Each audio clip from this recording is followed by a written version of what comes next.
संसार में जो भी दुख सुख है वे सब वृत्ति का विलास मात्र है। वृत्ति माना क्या? उसको कोई लोग सुरता भी कहते हैं, कोई फुरना भी कहते हैं। आप तो समझ ही गए होंगे पास में कौन है। जब तक तुम्हारी वृत्ति नहीं गई तो तुम्हें पता नहीं चलता। इसका नाम वृत्ति है। तो संसार का व्यवहार, सुख दुख, आकर्षण विकर्षण, भोग त्याग, ये सब वृत्ति का ही तो विस्तार है। पंडित साधु मूर्ख ये सब वृत्ति का विस्तार है।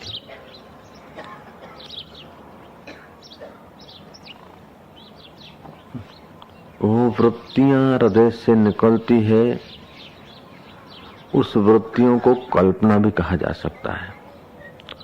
वो यदि दुख में सुख की कल्पना करती है तो वृत्ति को दुख सुख भासता है।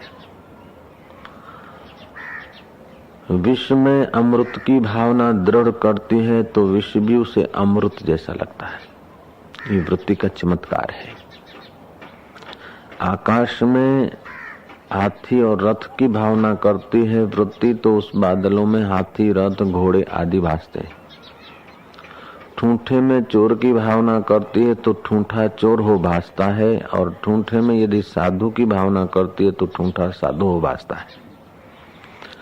सीपी में रूपे की भावना करती तो सीपी रूपा रूप में भासती है, और रस्सी में सांप की भावना करती तो रस्सी सांप हो भासती।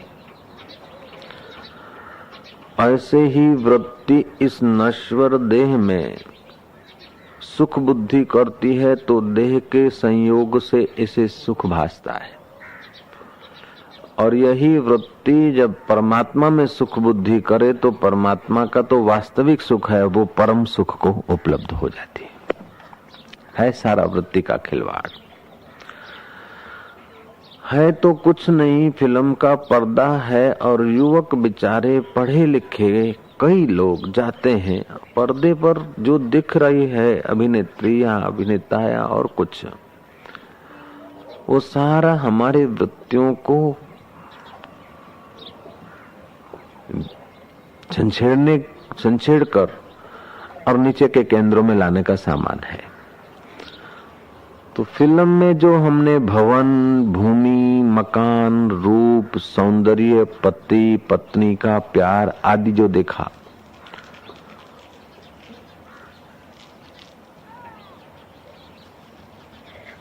वो तो हमको उपलब्ध नहीं होगा,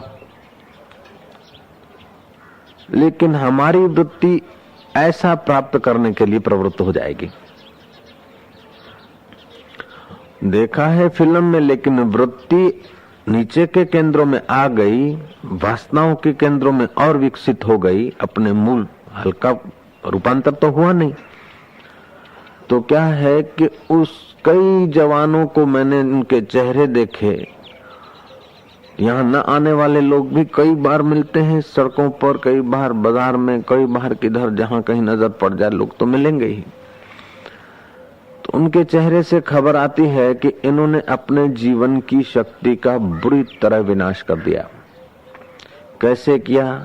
फिल्म देखकर उनकी वृत्ति रात्रि को फिल्म की जो प्रेयसी दिखी, जो चित्र देखे, उस चित्रों के साथ वो अपने विकारों को उत्तेजित हो जाते हैं और शरीर उनका धुल जाता है। ये भी तो वृत्ति का प्रभाव, ये कल्पना है। तो कल्पना में आदमी का विनाश भी हो जाता है, और कल्पना में आदमी का रक्षण भी हो जाता है तो कल्पना। स्त्री नहीं है, अभिनेत्री नहीं है, लेकिन उसका चित्र देखा है, उसका हास्य विलास को देखा है फिल्म में, और रात्रि को वो उसी के साथ अपना हास्य विलास करके शरीर को नाश कर देता है।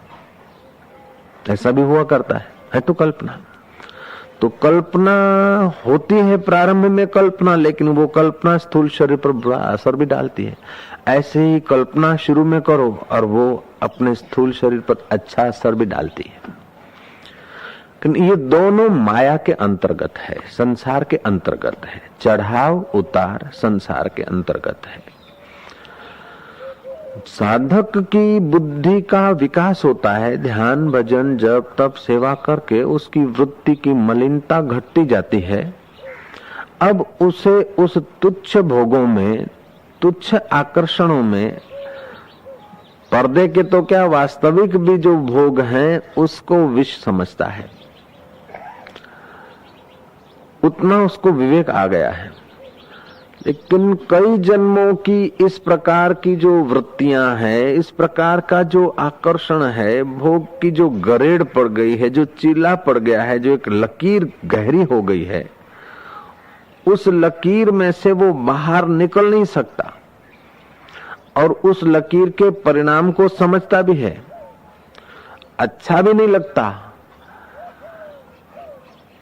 भोग में फिसल जाना अच्छा भी नहीं लगता, लेकिन पुरानी जो आदतें हैं, संस्कार हैं, उसके अनुसार वो गिरता जाता है, फिर संभलता है, फिर गिरता है, फिर संभलता है।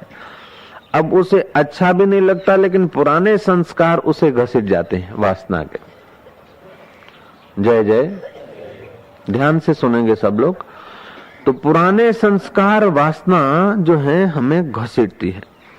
एक तरफ जिसको विवेक मिला उसको सब कुछ मिल गया, और विवेक इनकार करता है, वासना घसीटती है। अब विवेक कभी कभी तो जीत लेता है, ज्यादा समय हार लेता है। तो क्या है कि विवेक दुर्बल हो जाता कि आपरू काम नहीं। और मिलते भी ऐसा कि भाई ये तो संसार है, शरीर इंद्रियों को कब तक रोकोगे, ये क्या करोगे, संभोग से समाधि फलाना आदि आदि सुने तो भाव तो तुम वैदे की दो और स्पीड में आ गए। लेकिन उनमें से चुने हुए जो समझू लोग हैं कि वो वासनाओं को रोकने का प्रयास करते हैं, वासना नहीं रुकती तो दुखी होते हैं, और रुकती है तो कभी कभी हिम्मत आती है। लेकिन हिम्मत आई और कभी हिम्मत हार गए, कभी हिम्मत आई कभी हिम्मत हार गए, इसमें भी जीवन पूरा हो सकता है। ये उपाय तो है बचने का, ठीक है, लेकिन वेदांत के तत्व को जानने वाले आत्मवेता आत्मरामी महापुरुष कहते हैं इससे हम बढ़िया साधन तुमको बताएं। तुम्हारी वृत्ति विषय विकार में फंसकर सुख चाहती, क्षणिक सुख मिलता है, बाद में विषाद होता है, भोक्ता थक जाता है। ऐसा कोई भोग नहीं कि भोक्ता को थकाए नहीं, ऐसा कोई भोग नहीं कि भोक्ता के मन को दुर्बल न करे, ऐसा कोई भोग नहीं कि भोगने के बाद विषाद पैदा न हो, घृणा या ग्लानि पैदा न हो। घृणा ग्लानि विषाद पैदा होने के बावजूद भी अनुभव है 15 दिन पहले का, अनुभव है 4 दिन पहले का, अनुभव है 10 दिन पहले का कि कोई सार नहीं, और कई ऐसे ही सप्ताह का उसका एक गया दूसरा गया, देखते कोई सार नहीं। जीते तो भी क्या है, जैसे जुआरी होते ना, तो सिंधी जगत के बुजुर्ग लोग कहते हैं कि हारे जुआरी का आधा मुंह काला और जीते जुआरी का पूरा मुंह काला।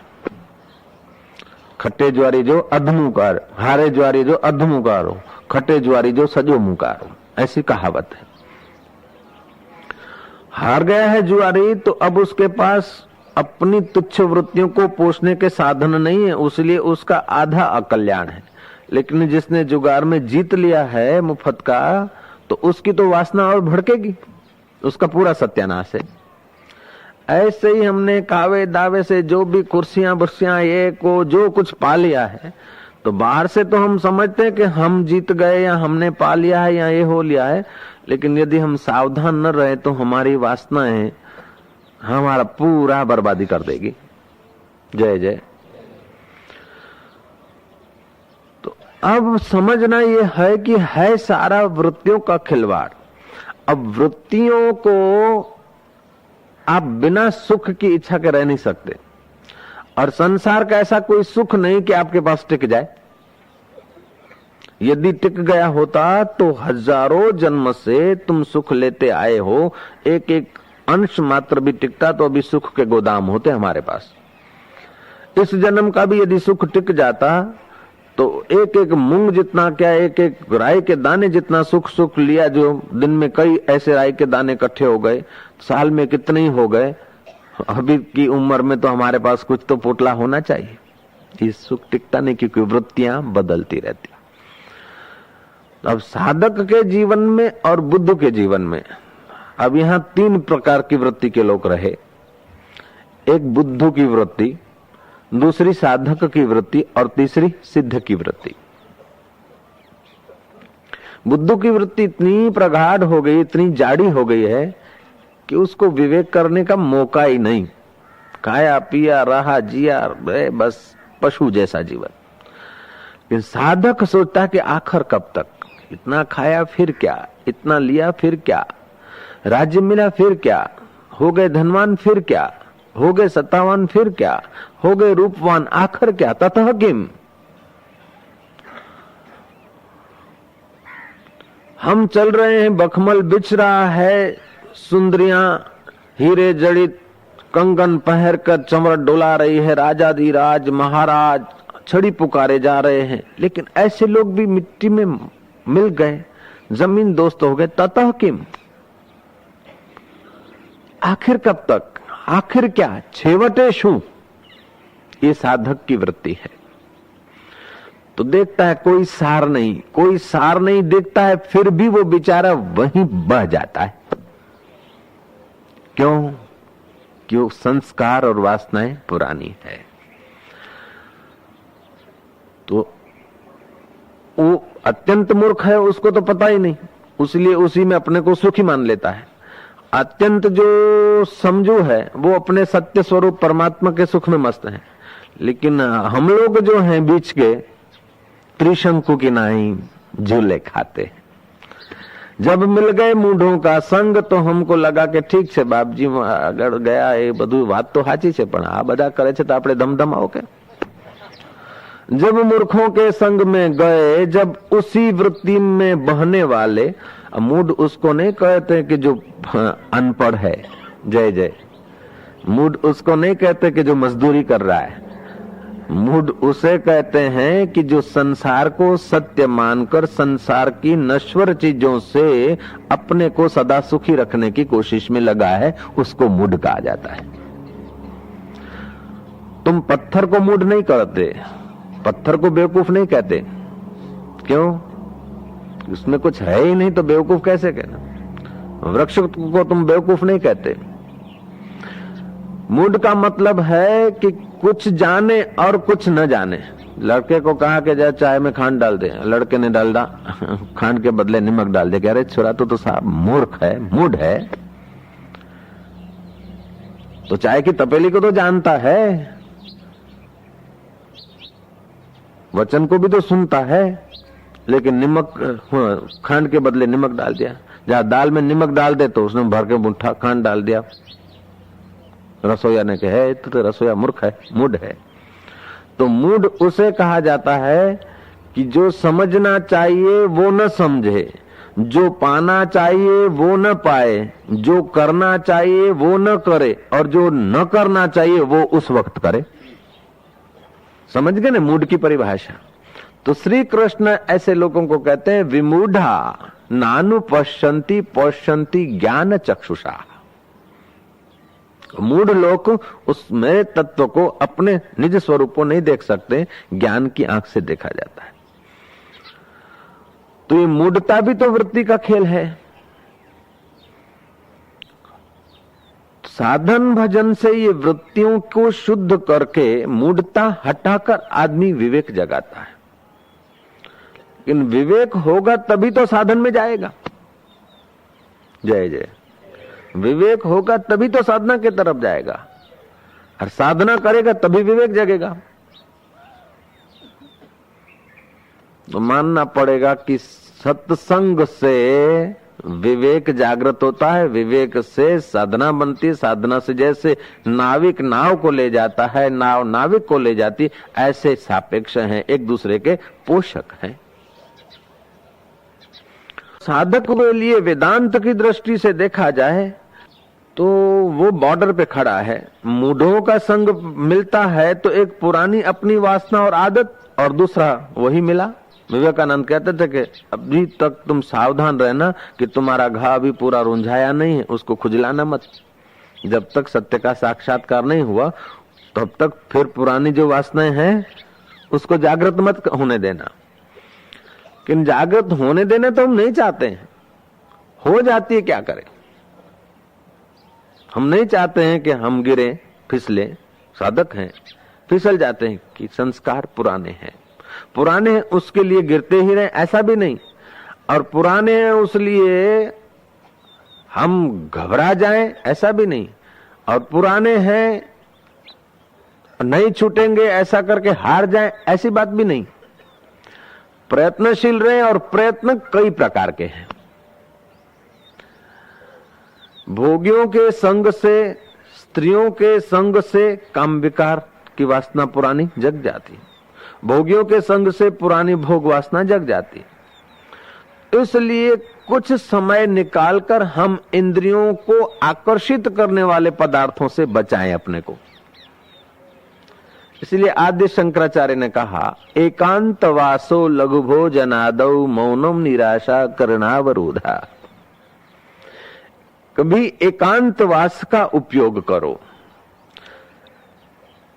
आप लोग तो वही के वही हैं, लेकिन 8 दिन मौन मंदिर में रहते हैं तो आपकी विचारधारा एकदम दिव्य हो जाती है।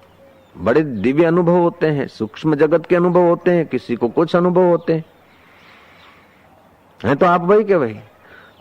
तो इंद्रियों की पुरानी जो घरेड़ पड़ी है, उस घरेड़ से बचकर जब आप आ जाते हैं कुछ सात्विक वातावरण में, तो आपकी ऊंचाई भी तो आप अनुभव करते हैं। इसलिए जिसको इसी जन्म में मोक्ष चाहिए, जिसको इसी जन्म में अपना कल्याण चाहिए, भले बाबा जी न बने, साधु न बने, जंगलों में न जाए, कंदराओं में न जाए, गुफाओं में न जाए, फिर भी वर्ष में 10-15 दिन, 25 दिन, 5 दिन, ऐसे जितना जिसकी हिम्मत हो, कैपेसिटी हो, उतना कभी कभी किसी से परिचय न हो, एकांत में चला जाए और अपने साधना के रास्ते पर कदम रखे। किसी से परिचय न हो उसका मतलब यह भी नहीं कि आदमी से भी परिचय न हो। परिचय का मतलब वासना भड़काने के वातावरण में नहीं, रोज के वातावरण से कुछ अलग निकल के अपनी भीतर की यात्रा करे, तो उसकी वृत्तियों में शुद्धि बढ़ जाएगी और हिम्मत आ जाएगी। फिर भी ये कोई पराकाष्ठा नहीं।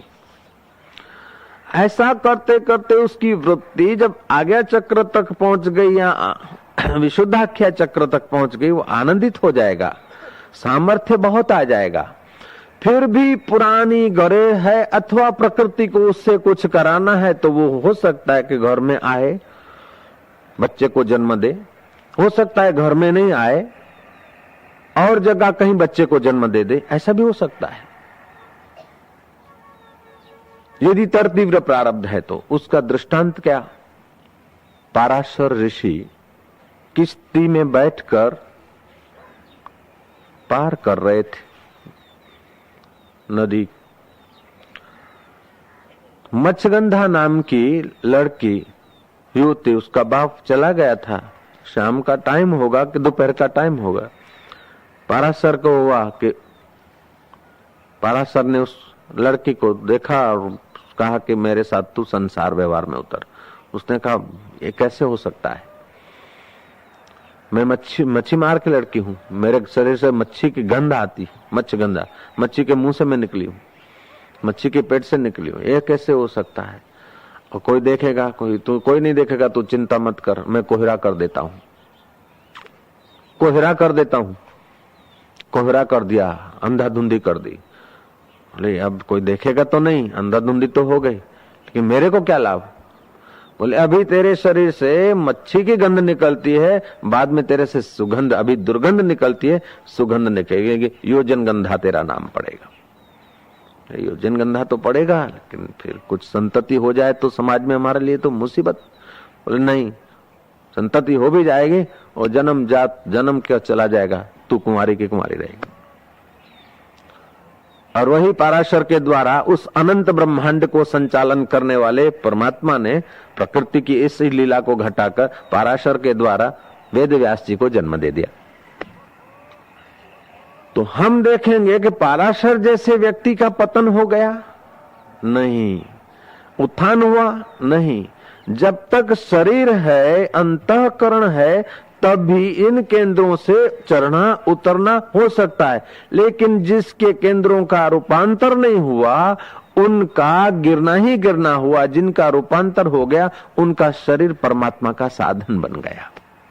जैसे कबीर को पुत्र है, पुत्री है, वशिष्ठ को पुत्र है थे, लेकिन फिर फर्क क्या होता है कि हम लोग मेरा पुत्र करके, मेरा परिवार करके हमारी वृत्तियां वहीं घूमती रहती है, और उन पुरुषों का मेरा पुत्र मेरा परिवार बोलते समय भी वो ऐसी जगह पे होते हैं कि वो समझते हैं कि सब वृत्तियों का खिलवाड़ है, ये कल्पना मात्र है। वे लोग असंग हो गए।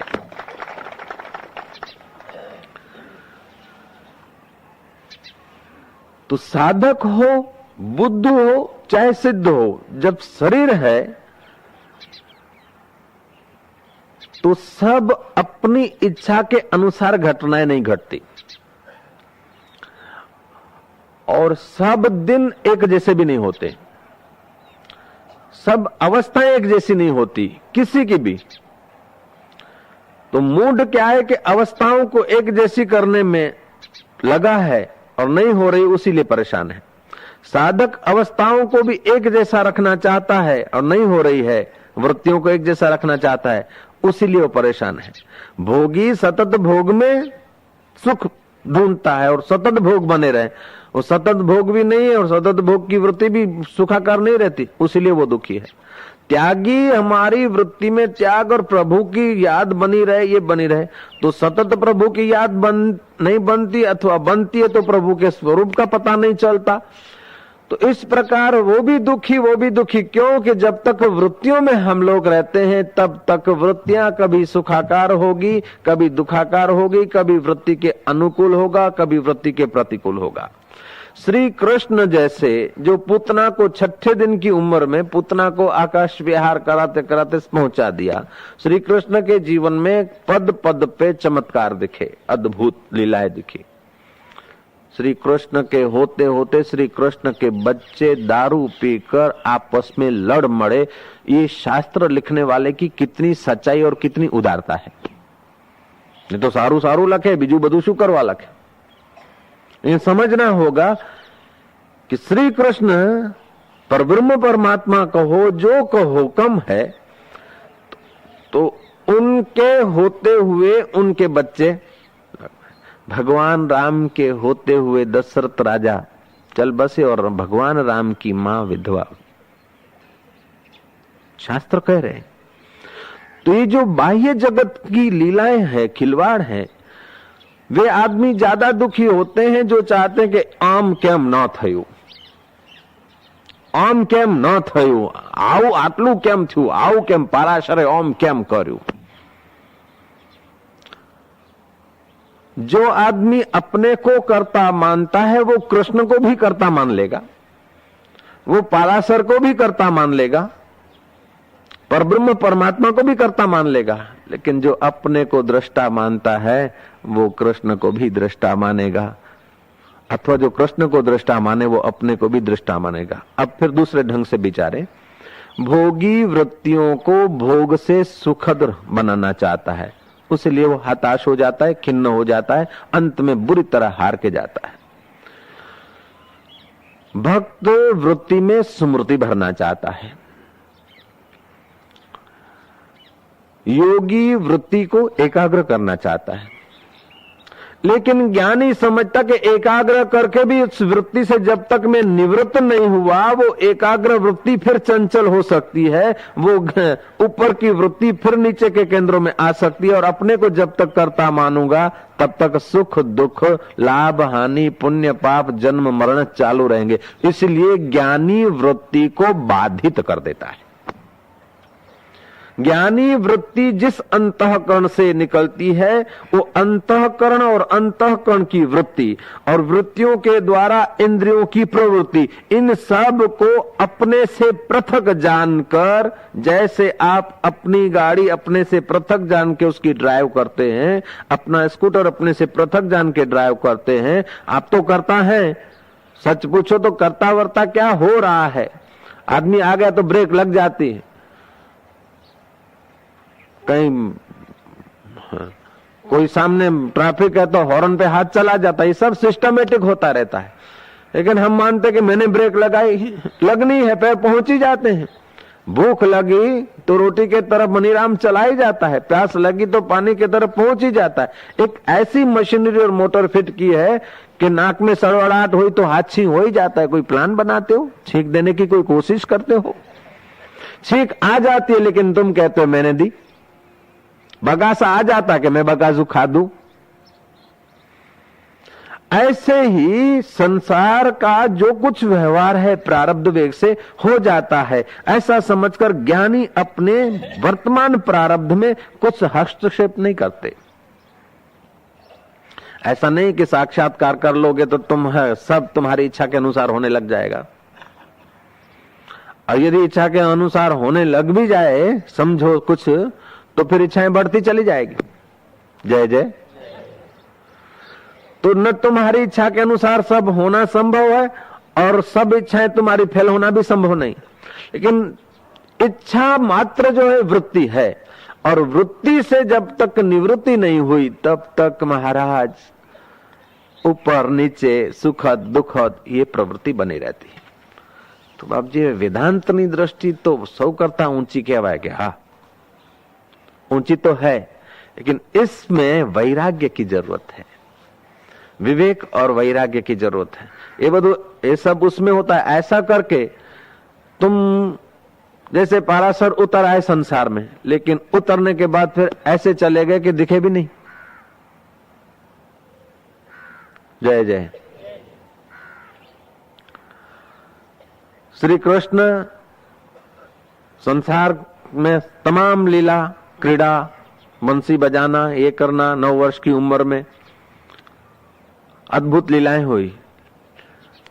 द्वारका थी, ये परिवार था, ऐसा वैसा तुम हम सुनते हैं, लेकिन देखो कि पुत्र और द्वारका समाप्त हो रही है तो श्री कृष्ण को खेद नहीं, और विस्तार हो रहा है तो उसमें अहम नहीं।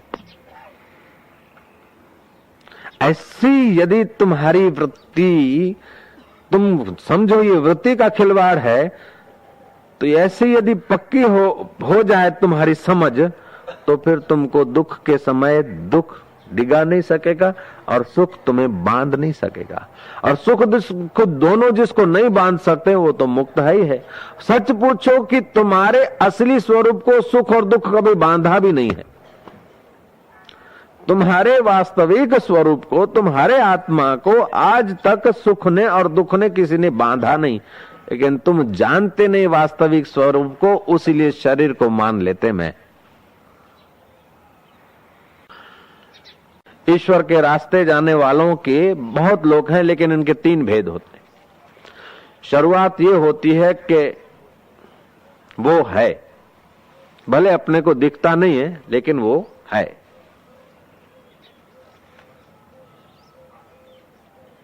मैं, वो है, ईश्वर है।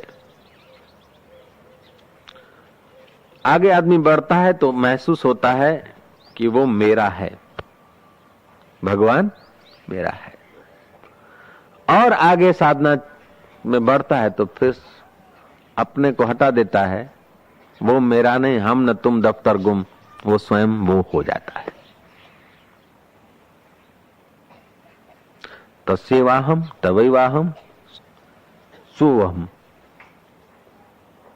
मैं उसका हूं, फिर बोलता मैं तेरा हूं, फिर आगे बढ़ जाता मैं तू हूं, तू मैं है, एक ही एकमेवाद्वितीय। मैं उसका हूं दूरी है, मैं तेरा हूं थोड़ी नजदीकी है, लेकिन मैं हूं ही नहीं, तू है, अथवा तू नहीं मैं, दोनों एक हो गए। ये साधना की पराकाष्ठा हो गई। वृत्ति में विश्वास आए अच्छा है, लेकिन वही वृत्ति का जो विश्वास है उस विश्वास से भी एक कदम आगे चला जाए तो विश्वास भी वृत्ति का है, अंतःकरण का है। अंतःकरण को सत्ता देने वाला मैं चैतन्य अनंत अनंत ब्रह्मांडों में फैल रहा हूं। जैसे लाइट है ना, हीटर में आ जाती तो गर्मी देती है, फ्रिज में आ जाती है तो ठंडक देती है, ऐसे मुझ चैतन्य का स्वभाव है। सूर्य में आकर तपन देता हूं, चांद में आकर शीतलता देता हूं, अंतःकरण सात्विक में आकर प्रेम और आनंद छलकाता हूं, तामस और राजस में आकर इच्छाएं वासनाओं को सत्ता देता हूं। मेरे अनेक रूप है, ऐसा जो अनुभव करने लग जाए उसके लिए फिर न मृत्यु न जन्म। चिदानंद रूपम शिवोहम शिवोहम। न में जाति भेद, जाति का भेद नहीं, वर्ण का भेद नहीं, गुरु और शिष्य का भेद नहीं। चिदानंद रूपम शिवोहम शिवोहम।